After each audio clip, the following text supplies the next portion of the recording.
Manood,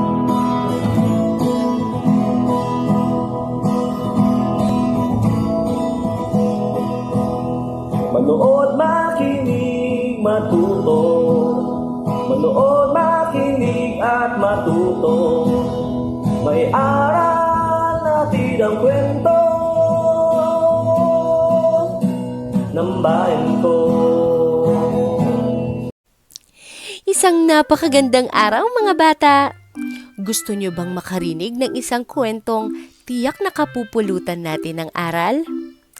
Kung gayon, atin ang umpisahan. Ang pamagat ng ating kwento ay Si Lino at ang Kaibigang Hito. Sa malayong lugar ay may nagngangalang Lino.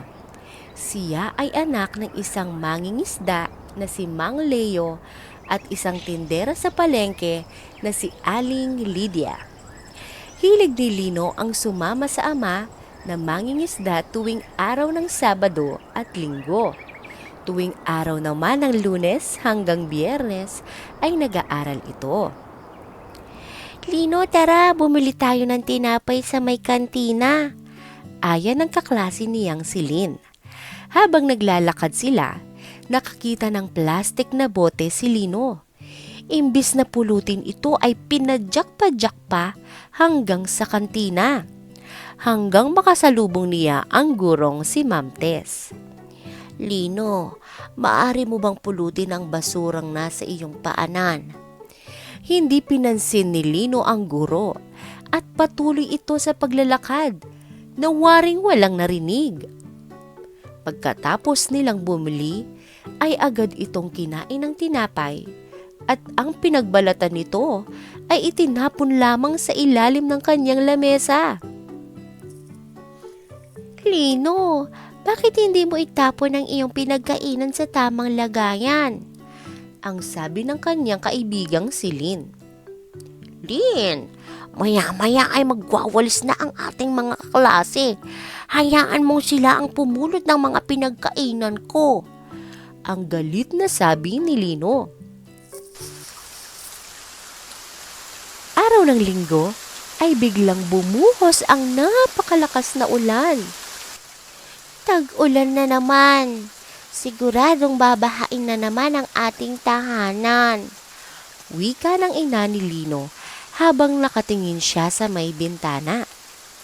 Ang saya nga nun, inay. Makapaglalaro na naman ako sa tubig baha. Ang sabi ni Lino. Ikaw talagang bata ka. Mabuti pa'y tulungan mo akong itaas ang ating mga gamit. Mukhang babaha na talaga. Ang sambit ng kanyang ina. Buong araw ang ulan at palakas pa ng palakas ito. Bumaha sa barangay nila dahil walang mapaglabasan ang tubig dahil puno ng basura ang mga kanal.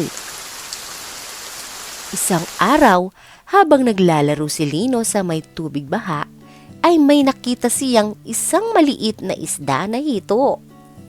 Ito ay may kakaibang kulay. May bilog-bilog na marka ito sa katawan. Agad-agad niyang kinuha ang maliit na lambat na ginawa ng kanyang ama para sa kanya. Inilubog niya ito sa tubig at naglagay ng pain upang pumasok sa loob ng lambat ang isda. Nang nahuli na ito ni Lino, iniligay nito sa isang garapon. Wiling-wili si Lino sa hito. Araw-araw itong pinapakain at pinapalitan ng tubig. Pinangalanan niya itong Lito. Ang hitong si Lito ay palagay din ang loob kay Lino. Sa tuwing lumalapit si Lino, ito ay lumulandag sa tubig at waring nagpapakitang gilas ito. Tila bang sila ay magkaibigan. Hindi itinuturing ni Lino na isda lamang si Lito.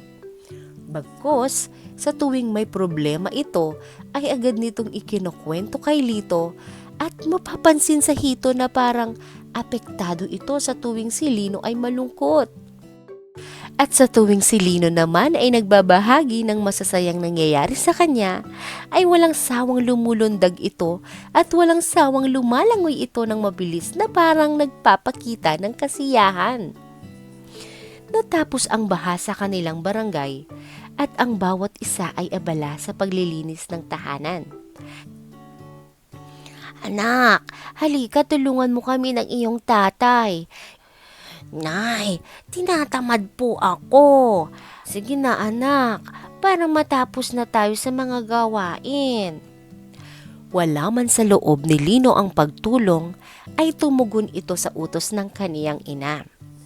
Nang matapos nitong ilagay ang mga basura sa sako, ay idinala nito sa may ilog at doon itinapon. Sa paaralan ay madalas napapagalitan si Lino dahil sa pagiging pasaway at tamad nito. Ni minsan ay hindi ito naaasahan ng kanyang guro sa paglilinis ng kanilang paaralan. Bukod dito ay hilig pa nito ang magkalat. At kung siya naman ang magtatapon ng basura nila sa paaralan, ay itinatapon niya ito sa may ilog. Pagka-uwi ni Lino galing sa paaralan, ay agad itong dumadiretso sa kanyang alagang si Lito. Habang masaya nagkukwento si Lino kay Lito, ay bigla itong tumamlay at waring hirap ito sa paghinga. Lito, bakit ikaw ay waring malungkot at di mapakali? Tanging pagtango lang ang sagot ni Lito at madalas na pagbula na lumulutang sa tubig ang naisasambit nito. Agad na isip ni Lino na maaaring nahihirapan sa paghinga si Lito dahil lumaki na ito. Lumipas ang ilang araw ay matamlay pa din ang kaibigang si Lito. Napag-isip-isip nito na kung ibabalik na ito sa ilog upang makalangoy ito ng maluwag at makahinga ng maayos. Kinabukasan ay nagpaalam si Lino sa kaibigan na ibabalik na siya sa kanyang tirahan. Ibigang Lito, huwag kang magalala. Madalas kitang dadalawin sa may gilid ilog. Kailangan mo nang bumalik sa iyong tirahan upang ikaw ay makapaglangoy ng maayos. At binalik nga ni Lino ang hito sa ilog at malungkot na lumundag ang hito mula sa garapon. Nang ihagis ni Lino ang kaibigang isda, ay nakita nito ang ilog na puno ng basura at kulay itim na ang tubig nito. Sa ilog kasi nagtatapon ng basura ang mga tao roon, maging ang pamilya ni Lino. Mangiyak-ngiyak si Lino nang lisanin nito ang ilog. Bawat araw ng linggo ay nagpapasama ito sa tatay niya upang bisitahin ang kaibigang si Lito. Dumarating naman ang isda tuwing si Lino ay dumarating sa tagpuan. Lumipas ang mga araw at ilang mga linggo ay di na sumusupot si Lito sa kanilang tagpuan. Nagtataka si Lino kung bakit ito'y di na dumarating tuwing linggo. Araw ng Sabado, umuwi si Tatay Leo na dala-dala ang isdang si Lito. Wala na itong buhay at nangingitim ito dahil sa tubig ng ilog. Agad na ibinigay ng ama ang alagang hito ni Lino. Nang makita ni Lino si Lito, agad nitong niyakap ang alaga at umiiyak ng napakasakit. Maaaring namatay ang iyong alagang si Lito dahil sa tubig ilog na napakarumi, sambit ng kaniyang ama. Walang nagawa si Lino kundi ang umiyak at panay sisi nito sa sarili dahil siya ay nagtatapon ng basura sa ilog. Simula noon, kailanman ay hindi na nagkalat si Lino at itinatapon na nito ang basura sa tamang lagayan. Di na din ito nagtatapon ng basura sa ilog. Naglagay din ito ng karatula sa ilog na bawal magtapon ng basura dito. At dito nagtatapos ang ating kwento. Sana ay may natutunan kayo. Hanggang sa muli, paalam! Ang kaban ng mga kwento ng bayan ko ay mula sa amin ng Bureau of Learning Resources at ng mga Learning Resources Management Section ng Kagawaran ng Edukasyon. Manood, makinig, at matuto.